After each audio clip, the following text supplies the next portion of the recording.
I'm very excited about this panel, and it's my this is the Green Business Brainstorm, I should just say, for entrepreneurs of color, co-hosted with Evanston North Shore NAACP, and it's my pleasure to introduce Ms. Willie Shaw, the Civic Engagement Chair of the Evanston NAACP. Hello, everyone. I'm so happy to be here today. I thought I was not going to be able to make it because I have to leave in just a few minutes, so I'm just going to make some general comments in terms of Greener Evanston and NAACP. Then I'm afraid I'm just going to have to leave you guys and connect with you the next time. So first of all, I thank you to Citizens for Greener Evanston for inviting me to this event. And let me begin by saying, what the NAACP's mission is, which is to secure the political, the educational, the social, and economic rights of all people in order to eliminate race-based discrimination and ensure the health and well-being of all people in our communities and around the U.S. And as a matter of fact, we have 4 organizations outside of the United States. So we're very, very proud of that. This has been our mission since the organization inception, which was 1909 when we started. The Evanston North Shore branch is always supportive and eager to participate with organizations whose missions align with our national goals. We believe that Citizens for Greener Evanston share that mission based on the objectives and the programming that I've been able to take a look at so far. Unfortunately, minority communities around the country and in Evanston have for centuries been disproportionately affected in all of the areas that you list: energy, environmental, justice, transportation, natural habitat, food, and water, I believe. Our country and its citizens have repeatedly stated during the past year, and actually, if I can quote them, due to the pandemic, the veil has been removed from our eyes, exposing the injustices and inequities in our societies. It's been disastrous for our community that the pandemic had to occur for our nation and our citizens to agree with the NAACP's position after 112 years in existence, and the African American community for over 300 years. This is not anything that's new to us, but it appears to be new to the country. Our organization is pleased to see the effort of this organization to make Evanston greener and a more equitable community. So the Evanston North Shore branch continues to be a willing partner in advancing these efforts for a healthier community for all of us. So thank you very much again. And the other Zoom is consuming me and waiting on me. Thank you so much. That was beautifully said, and we so appreciate your being here and your allyship in this journey. Thank you, Ms. Shaw. Take care and have a good meeting. Thank you. And now I get to introduce Ms. Mila Marshall, a clean water advocate who works to mobilize and energize diverse networks across Illinois around clean water issues related to wastewater, agriculture, and industry. She advocates for novel partnerships that protect the quality of streams, lakes, rivers, and Illinois tributaries for all. Furthermore, she addresses the legacies of water infrastructure disinvestment by building bridges towards solutions through connecting and educating the scientific and legislative communities at the city, county, and state levels. Follow her on Twitter at @GreenKels, K-E-L-S. And that is Mila, who is our moderator for this amazing panel. And I will let you take it from here. I'm actually going to turn off video. Okay, great. Thank you so much. Happy Earth Day, everybody. Good to see the panelists. Welcome to our attendees, and what powerful, opening remarks from Willie.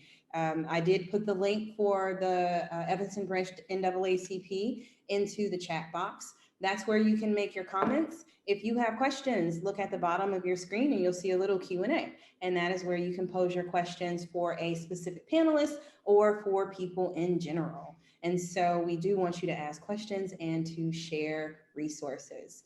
And so in the interest of time, I do have biographies, but now I'm like, I don't think people did not come here to hear me talk. So we're just gonna kind of wing it, and I'm gonna allow you all to introduce yourselves, talk a little bit about your business and who you are. And so I'm just gonna invite Lupe to start us off. Thank you, Mila, and I want to thank Rachel for inviting me to this panel. This is something new, but I'm excited too.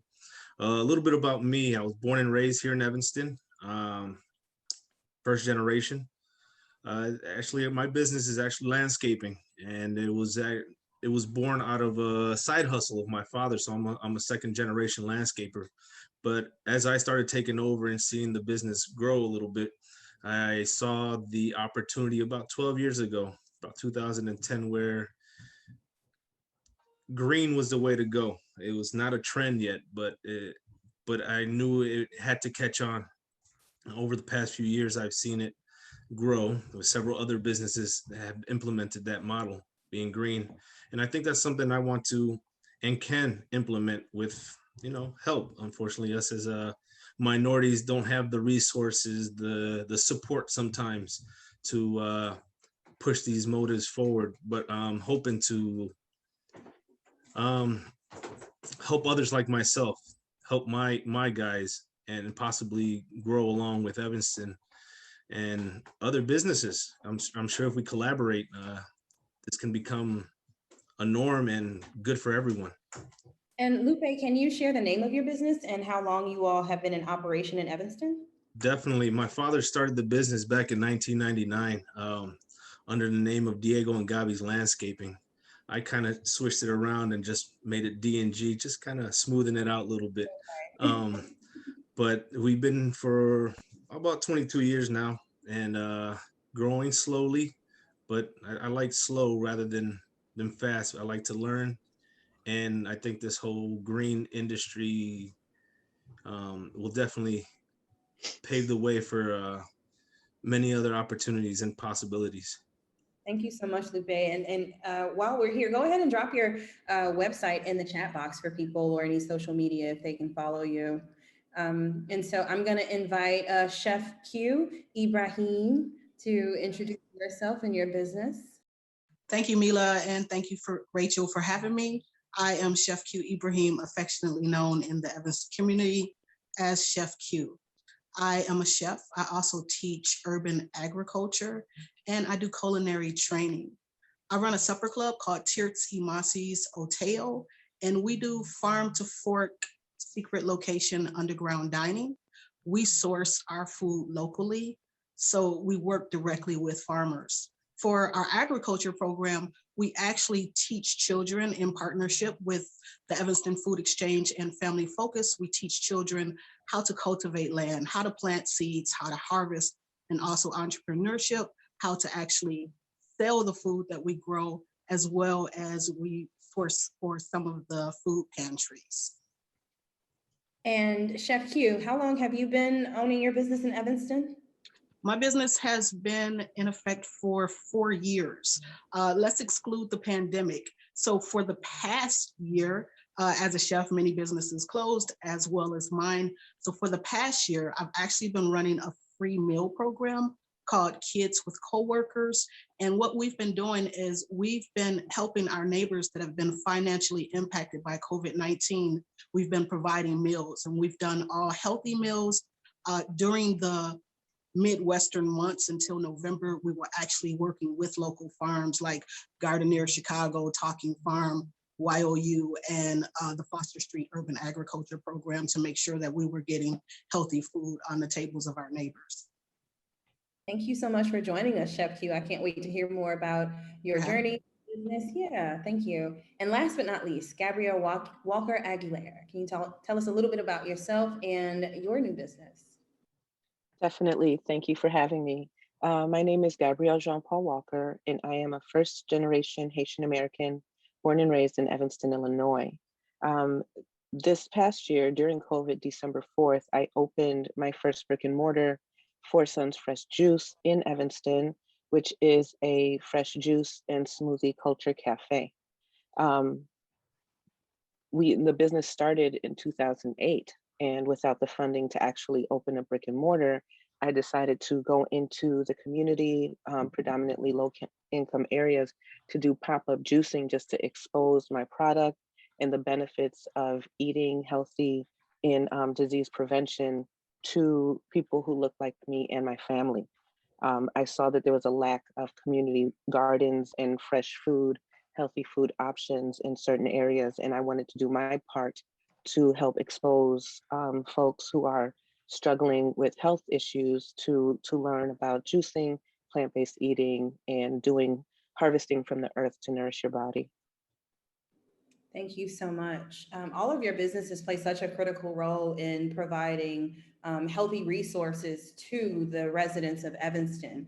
And I'm a little jealous that in certain cities, you don't get that many communities of color having access to those types of resources. And so the fact that your businesses are kind of either working with the earth or environmentally aware in any way is such a powerful and transformative way to be an entrepreneur, especially during these very tumultuous times of climate change. And so I commend all of you.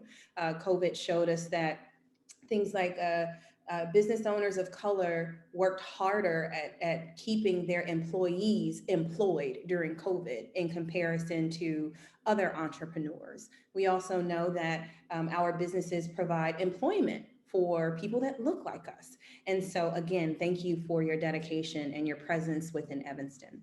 And so I want to talk to you all a little bit about who or what influenced you to kind of pivot towards being environmentally aware. And so how did this awareness about the health of the environment or nature inspire you, or was there a person? And I think I'm going to start off with Gabrielle. Thank you. I was adding my info to the chat group. So my inspiration in particular came from having four sons, which is the reason why I named my business Four Sons, and wanting to share with people and my children the benefits of eating well and not just taking from the earth, but reharvesting. So at the juice bar, we have a lot of fibrous waste that comes from juicing. And we've decided to share that compost to organizations and community gardens to give back. So it's in looking at my children, thinking of the future generations, wanting to make sure that there's something here for them educationally and for the future to continue to harvest from. So they were my motivation, and wanting to prevent disease and illness and live life to continue to enjoy the gifts that they bring to us. That's my inspiration. Thank you so much. I wonder where mine did not come from my mom and it didn't come from my kids, but from education. And you did say, for future generations. So I think that means that we should ask Lupe next because he was inspired by his dad. Well, definitely, he was an inspiration, and the fact that he started his own business. It's difficult to do, but I think I've always loved nature. I've always been playing in the yard and forests and whatnot. And the fact that my dad started the business kind of just worked well. But it was actually my kids who just kind of steered me into more of a conscientious form of landscaping or lawn service, because we see the malpractice of over application of herbicides or granular fertilizers, and that eventually gets into our water system. This is what we're consuming. And then aside from that, my kids are playing in the yard, and I don't want that in their clothes and their skin and whatnot. but I had an actually really personal experience. I've shared this a couple times. Um, my second son was born with enlarged ventricles. So we didn't have he's sort of what they say on the spectrum. And I believe it's because the season before that, I used a lot of the herbicides, heavy on the herbicides. And I feel like my use of those might have caused that. There's no correlation, there's no link, no medical link, but I live with that doubt. He's a healthy, growing boy. He's, our son and everything, but I just sometimes have that doubt, and I just don't want that for the future of my kids, other people's kids.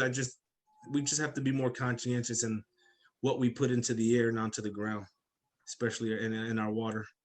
Absolutely, Lupe. So I've shared with people, like even though I'm an ecologist, I did start a business. I owned a lawn care business, and it was amazing to see how many chemicals lawn care professionals come into contact with, like concentrated, right? Very similar to people that work on farms. And we know that farmers have some of the highest rates of cancer, for example, because of them working with concentrated chemicals. And so I think that, kind of generational awareness and the protection of land and respect for it through how our practices and management of it really ties us into our food system. And so, Chef Q, what inspired you to work with local farmers, have a kind of a mindfulness to work with organic farmers as well?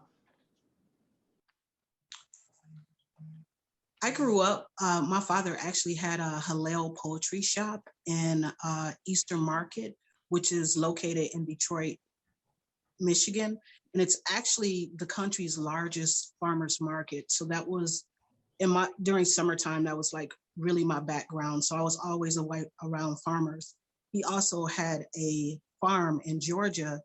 So it's like my father didn't buy steaks, he would buy a whole cow.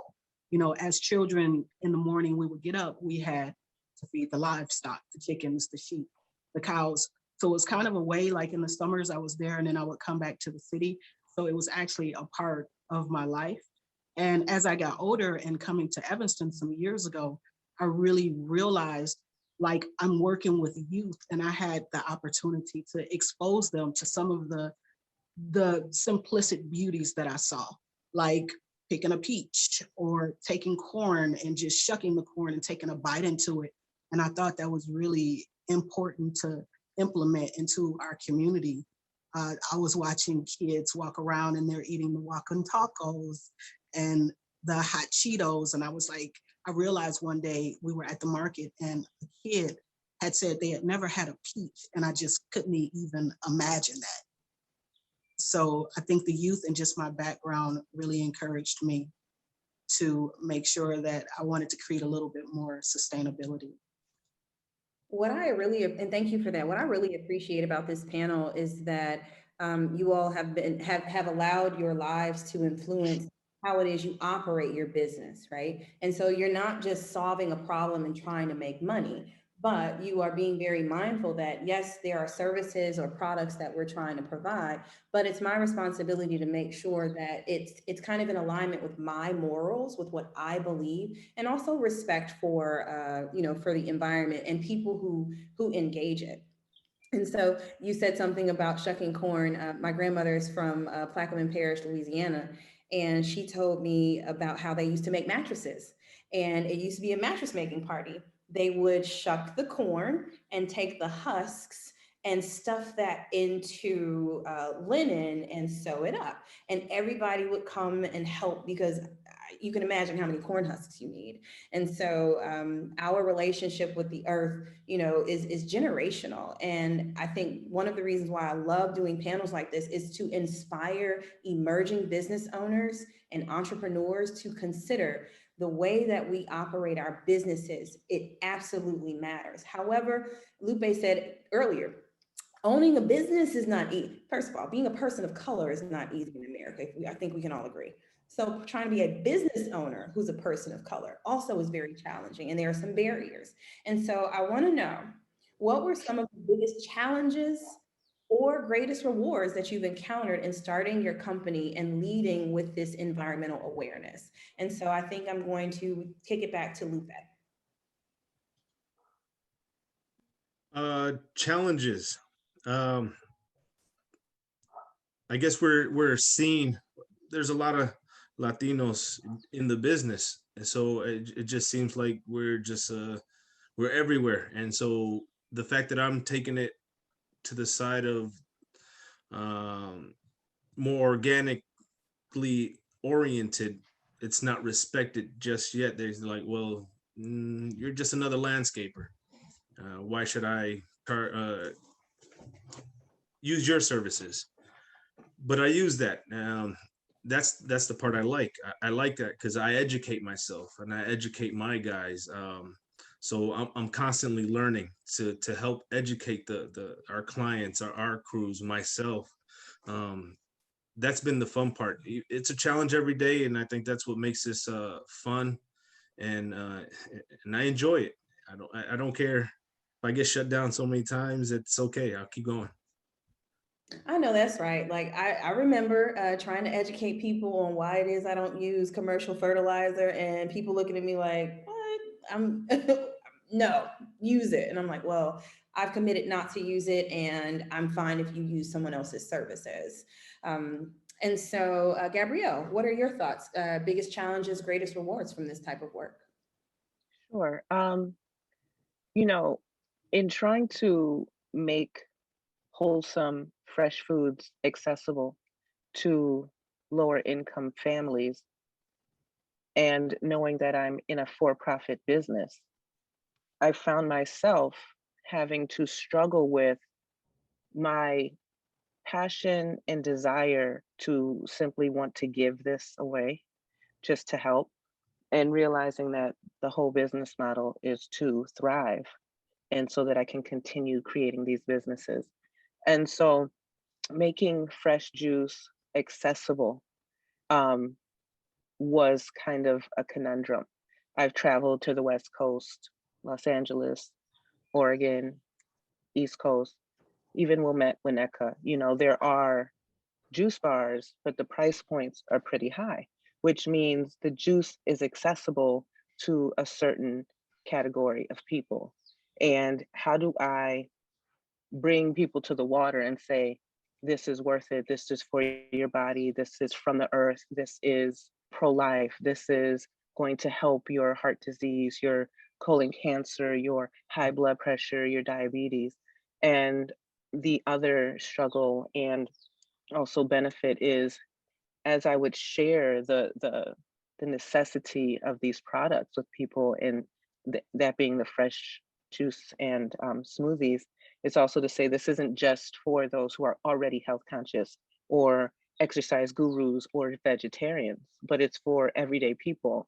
And give me a chance to show you that it's one, delicious, nutritious, and is something that will sustain your life for generations. And just something as simple as having a conversation with somebody about the benefits of vitamin D and sitting in the sun, and helping them to see what makes the leaves green is what's in this juice. And if it's going to give life to these trees, it will too give life to your body down to a cellular level, a little more than some other foods that we processed foods that we consume. So really it's making it financially accessible and getting the education out to people that it's not just for wise gurus and hippies and yogis. It's for everyday people like me and you. Thank you. And I guess I am a wise hippie and a yogi because I am a yoga and meditation instructor, but Nice. regular person as well. And I deeply appreciate the, feeling nourished by others being able to access, right? Like this isn't just Mhm. about customers, right? These are Right. our neighbors, right? These are our friends. These are our family members. Mhm. Say, if you drink Lake Michigan water and you're kind of 60% water, we're more alike than dislike. And so Sure. what we're doing is kind of helping, people stay healthy and the environments that serve us. And so, Chef, Mhm. your biggest challenges, greatest rewards from this type of work? Thank you, Mila. I think I'll kind of piggyback as well off of what Gabby said. One of my challenges has really been I work in two different worlds where it's like one is fine dining and my prices are extremely expensive. And just getting people to understand that when you locally source something or you're working directly with farmers, there's a lot that goes into that. We have been able to cut costs by cutting out processing and packaging and transport. But then also the other side of that is partnering with 501c3s or working in communities where the communities are lower income and they may not have been exposed to kale or quinoa, and saying, hey, is this cool? Because so many people are just like, I've never had that. I want to be healthy. Like my mom or my grandmom has diabetes or we're dealing with obesity, and just actually encouraging people to just try it. With little kids, it's very easy because you can say, hey, this is a 2-bite rule to participate. You have to eat this. With adults, it's so much harder when they haven't been exposed to something. So I think sometimes the best thing that happens is getting someone out to the urban garden and letting them put their fingers into the soil and understanding, watching them cultivate something that's really amazing. Because once people get their hands in the soil and they participate a bit, then they understand, oh wow, 12 days later this is sprouted. It gives them a sense of ownership. So that feels amazing. And speaking of sprouted, I do need to start my seedlings. I just got a little plot of land, 62nd in Dorchester. So shout out to all of the community gardens and the elected officials that make sure that we have our land and make sure we have access to water. None of this happens without everyone playing their role and making it easy for us to operate our businesses and for people to learn through our partners, from those 501(c)(3) organizations. And so, next question is, we know there's power, influence, and impact in being an entrepreneur, and that often has a ripple effect, right, on our customers, on our employees, our families. And so the first question is, what is the value or benefit of having a green business as an entrepreneur of color? And I am going to start with Gabrielle. So having a green business as an entrepreneur of color, one of the benefits is having the youth look up to me as a positive force in the community who cares about their future. I've had numerous conversations with them about this business isn't just about smoothies. It's not just about juicing, and showing the residual impact of what we do, sharing the composting, recycling, the education that comes behind it, the empowerment that comes behind it, being recognized as someone who cares about the community in the future, and not and knowing that I'm a creative and I've had different business models in mind, but this is the one that I had the most passion for because I knew that it was something that would add to the longevity of my memory and the mark that I leave behind.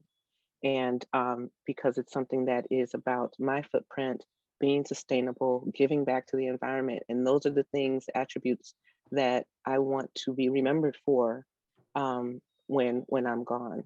And hopefully passing the baton to my sons who will continue to take this one juice bar that started in 2020 during a pandemic that can ultimately become, a nationwide chain or something greater and grander. So, Thank yeah. you.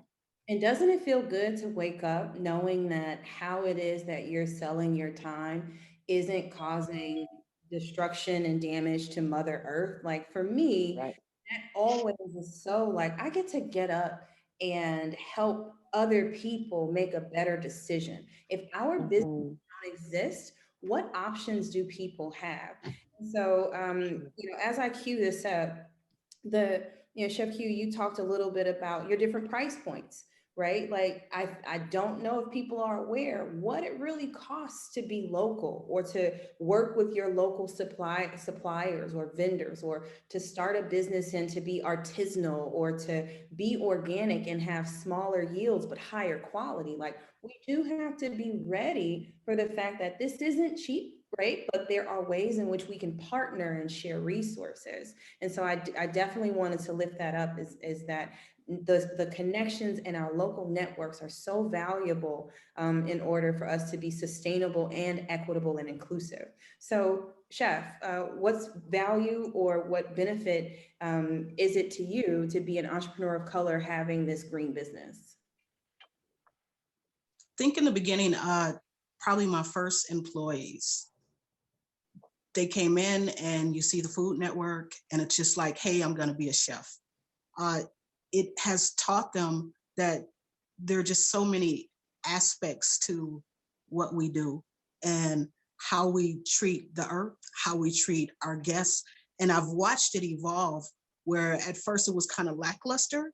And now I watch as some of my staff, they really care. They'll even tell me, hey, chef, why didn't we use this instead of that? We could have got it from this farmer.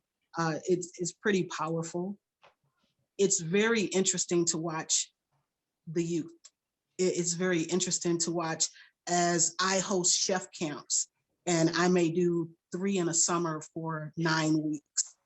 And to watch the youth who come in, like I said, they may come in eating one thing or saying, hey, I'm just not gonna try that. It's powerful for them to see, or when I bring people in, for them to see me, one, as a Black woman, but to bring other people in to the kitchen or to the farm, and they also learn the power of partnerships, and they learn more about their friends in their circle and how together we are so effective as a whole. Right, as a system, right? Very similar to the system that is the one that, that supports us. And we can definitely learn a lot from nature. And if you're just tuning in, happy Earth Day. Thank you for joining us. Please feel free to drop your questions in the Q&A, your comments in the chat box. You also can scroll up and see the bios from our speakers. And so Lupe, greatest value of being an entrepreneur of color with this green mindset?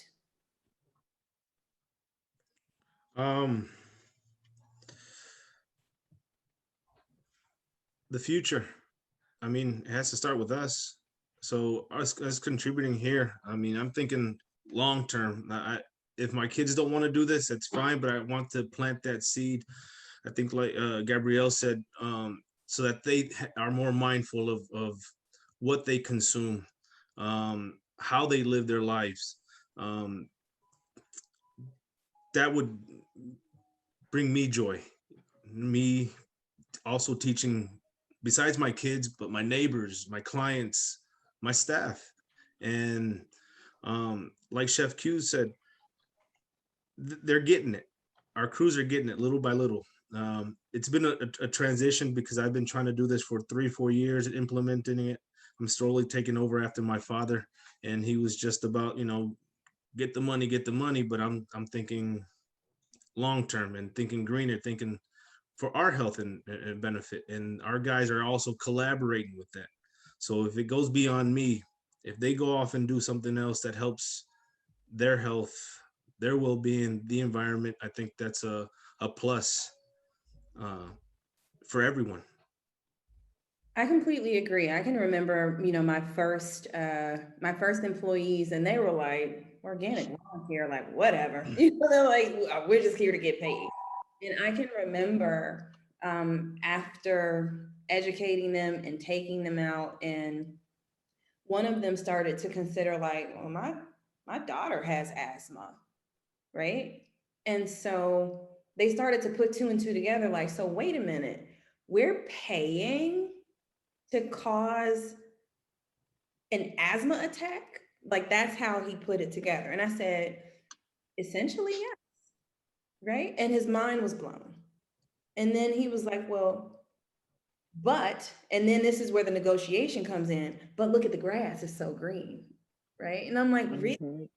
And he had to deal with that tension of like, my neighbors value green grass, no weeds. We see that as success. I don't know if you know the history of lawns, but it is ridiculous why it is we grow so much grass. It's actually the crop that we grow the most of. that we mow and we just grow to mow. It's really curious.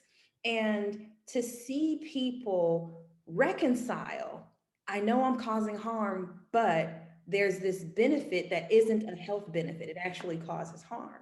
So really quickly, you've talked about a little bit of transformation that's happened, and this is for anyone who wants to answer. Um, how long does it take for you, in your opinion, for people to kind of get it? Right? Do you find yourself kind of always educating your customers, or do you feel as though kind of recently more people are becoming more aware, making it easier for you to, kind of invite them to your businesses, or to think about other, other products, for example? Uh, for me, I'm sorry, Chef Q. Go ahead. It's been a difficult transition, but when I implement that experience with my kids and the herbicides, and most of them have kids, so they start seeing that they have pets, and they come down to earth, and they're like, oh, okay. Then they say, okay, just like you were saying, Mila, their neighbor has pristine lawn, no weeds. But I said, look, the benefit is your kids are healthy. You can come out freely right after application. Unlike the other ones, 24, 48 hours after application. Even then, I'm still a little hesitant to get on the lawn. You can't roll around in it. You can't play soccer on your lawn because then it's all on the ball, on your pets. So with this, you just I have to make it a little bit more personable. They start getting it. It's folks who are a bit older aren't catching on. Younger generations with younger family, they're the ones who are slowly um, catching the idea and welcoming more greener service, even if it takes them a little longer to have a pristine lawn. And I explained that to them. It's not a one season solution. It's going to take a couple seasons because you're revitalizing the earth, your soil, your property, so it can take care of itself without harmful chemicals. Yeah, and they put that little bitty sign that says "Do not step on" for 24 hours. It's so tiny. Yeah. You're right. It does get on. It gets on you, and so you have it on your clothes, your shoes, your everything. You bring it into your house. And for communities of color, why this is so important. We live in areas already that are environmentally degraded, lower air quality, greater exposure to lead from peeling paint, or lead that's leaching into our water, living in food deserts, often with low quality or very like a lack of options for our food. And so it's important for us to have healthy products and services because we need them, because we live in really unhealthy areas. And so, Chef, what about you? How do you feel your clients and customers, do they get it, or is it a hard sell? It depends on the client or the customer. And it also depends on the demographic or age group. Sometimes our seniors, they completely know it. I hear stories of growing up in our community where in the backyards, if you talk to someone that's 75, 80, 85, they say that everyone had a chicken, or everyone was growing corn and tomatoes. It seems like it's more people in my age group who are like, everything is quick, everything is microwave, there's zero patience. So for them, that will take a little time. Sometimes it may take a whole summer. I think it's an education process. Sometimes if they can actually, like I said before, if they can get out to the urban garden, if they can see what's going on, if they come in and do a Zoom and you actually just have this information, this workshop, it can go really fast where people want to be involved. There's no one who doesn't want to be healthy. Everyone wants to have great health. Everyone wants for their family and their children to be healthy. It's just more conversations are needed. I completely agree. Gaby, any thoughts? For my business model, people are typically coming in because they want this. But what I've learned in the work I've done in the community, when I was more so trying to share the benefits of whole foods, plant-based eating, and eating from the earth and the garden, and the benefits of gardening. And I I was pleasantly surprised to see how many people, similar to what Chef Q was saying, haven't tried many of the fruits and vegetables I take for granted, because being from the Caribbean, it was always about eating fresh fruits and vegetables. So that exposure, or sharing the blends of the different fruits or vegetables, we have a system even at the shop where parents are coming to learn that they can order a smoothie for their child and then they wink. And that's telling us to put a handful of spinach in it without that child hearing them order it that way. So really it's about just sharing the gifts of the earth and the fruits and the vegetables and the different combinations and how they are here to heal our bodies, and seeing how people are like, I didn't think a beet would taste so wonderfully sweet. You know, it's something that's covered in dirt, it looks pretty ugly, and to see how yummy it can be, you know, it's just really encouraging for me to keep doing this, because I'm seeing how I'm influencing people of elders and future generations. So sneaky, Gabrielle, sneaking a little spinach in their drinks. I know what your eyebrows. So we call this a bit of a brainstorm also, so we're going to be thinking about what it is that we need as business owners, especially operating in Evanston. And Chuck had actually, our last question is exactly what Chuck is interested in knowing. So how is it that the city of Evanston can support businesses like yours? And so I want you to think about this in terms of, what are some of the barriers that makes it hard for you to operate in Evanston? And so, for example, are there composting or recycling ordinances, or, thinking about things that are challenging, financial resources? What can the city do to help businesses like yours be a little better in any way? And anybody want to take that first? Jeff? Sure. Gaby? Oh, go Okay, ahead. thank you. We need fundamental reform, food education, but we also need resources. I think the hardest thing for small minority business owners to attain are the resources. So Right. we really need that. I would say those are the three things. I would agree. And just for Definitely. context, people of color in America are unbanked or underbanked. In minority communities, I want to say it's like 47% of our communities are unbanked or underbanked. The financial institutions, for example, don't necessarily pass out loans in equitable ways to people of color. And so I am a Chicagoan, and here in Chicago, banks loan 13 cents to the dollar. So 13 cents in Black communities to every dollar in white communities. And so these things are necessary to know. If you're wondering, like, where are all these Black and brown businesses going? Most of us start our businesses with our own capital. Right. 60% of Black entrepreneurs start with their own money while working. And so if you're wondering how wealth building happens, it happens with loans. And so there needs to be some novel ways that resources are directed to small businesses, because small businesses employ neighbors. Lupe, any thoughts? How the city can support you? I completely agree with Chef Q. Resources and education.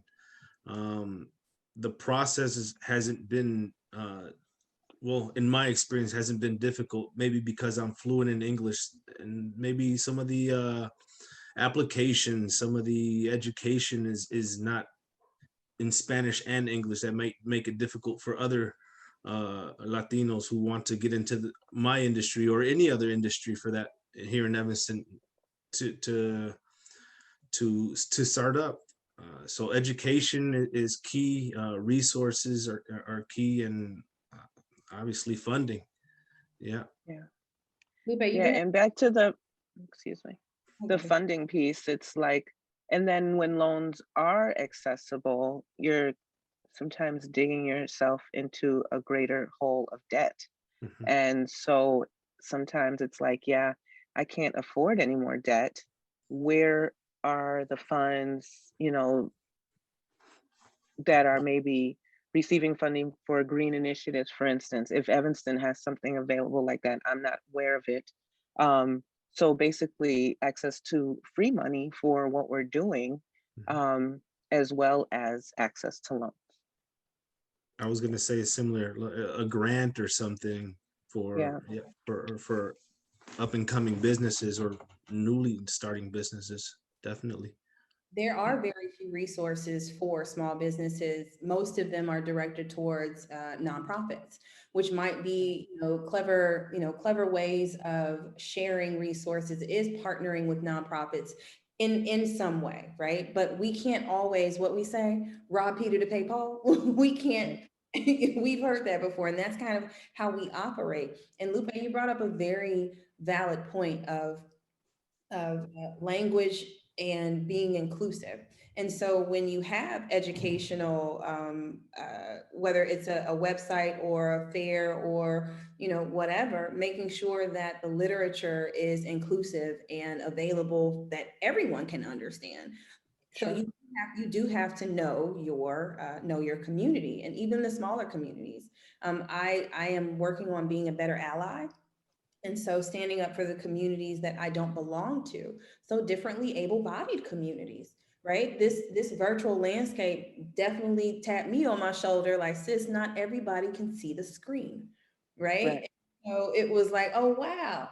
So how is it that I can make sure that an environmentalist or someone who's passionate about water, but is hard of hearing or visually impaired, still feels like I'm asking them to come help? And so all of us have to be more mindful about being inclusive so that we can have some solutions. And I do want to turn the panelists' attention to the Q&A. So Gabrielle, you have a question in the Q&A if you're able to answer it.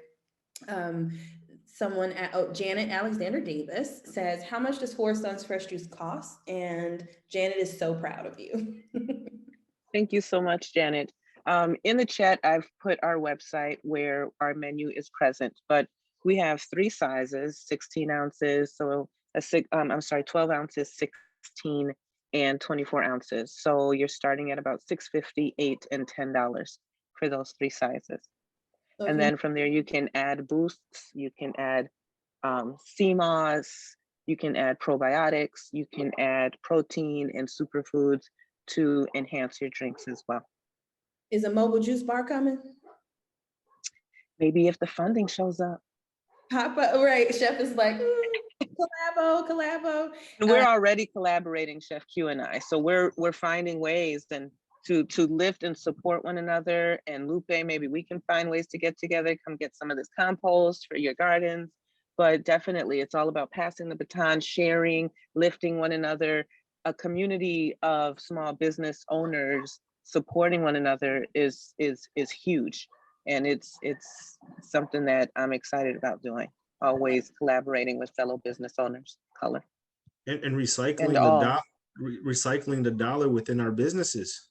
Right. Yeah. We love smoothies at my house. We make smoothies of anything and everything. My youngest, my 9-month-old, I make him a papaya avocado smoothie, and he loves it. He loves it. We kind of cringe at the combination, but this is where we get them started so that they know their taste buds get used to everything. You all are making me hungry. It's also Earth Day, and I'm thinking about all of the natural and like organic stuff that I really cannot wait to eat for dinner tonight, because that is how I celebrate. And there's a question from Jerry Garl, who, really kind of spot on where we're talking about collaboration and sharing. Have you all been able to collaborate on sourcing locally grown vegetables? And so, and maybe that's emerging. Are you at liberty to talk a little bit about your partnership? And maybe even if there are businesses that are on here, what types of people you're also looking for in your network as we kind of wrap it up? Absolutely. Gabrielle and I actually started collaborating before there was even a 4 Son or maybe even my own business, but I've been on the receiving end of a ton of that delicious compost that goes into our garden. Yes, I do have a garden in Evanston in the 5th Ward that is local, and we've been my Underground Supper Club. We are relaunching after a whole year on Saturday. Yes, we do still have a few tickets left. Gabrielle will be supplying some juices for us on Saturday for people to have and try. And there is a lot going on. Lupe, I would love to speak with you and collab and get you out to speak to some of our youth as well. Most definitely, most definitely. You said it's this Saturday? Yes, What time? 6:30. Yes. I'll send you an email. Okay. Well, I have baseball all day with my boys, so that We'll keeps get me you out. We'll busy. get you out this summer. But Yeah. anytime, I'm an early bird. Thank you. this panel feels like family. We chopped it up yesterday. So Yeah. I want to just quickly give a shout out to Chef Q, because earlier she mentioned how her business was on pause and what they did for COVID families. And 3 weeks after opening my shop, I contracted COVID. And then all of my sons contracted COVID. So we went from launching the business to shutting it down on actually the 1 month anniversary. Then we had to close for 3 weeks. And Chef Q stepped up and fed our family for a week. And I can't thank her enough, in that organization that allowed her to do that for the community, and to be one of the recipients of that was just a beautiful circle of sharing and love that I'll forever remember. Forever, Gaby. Thank you. Well, I have to say thank you, Lupe, Chef Q, Gabrielle, for such an just inspiring conversation. For those entrepreneurs that are on the call, if you are looking to partner or need some people to talk to, please do reach out to the panelists. If you're from the city and you're in need of lawn care services, or looking for a caterer, or need some, please make sure that you contact our panelists as well. Thank you so much, Rachel, for inviting me to moderate. And I hope everyone enjoys the balance of your Earth Day. Bye, everybody.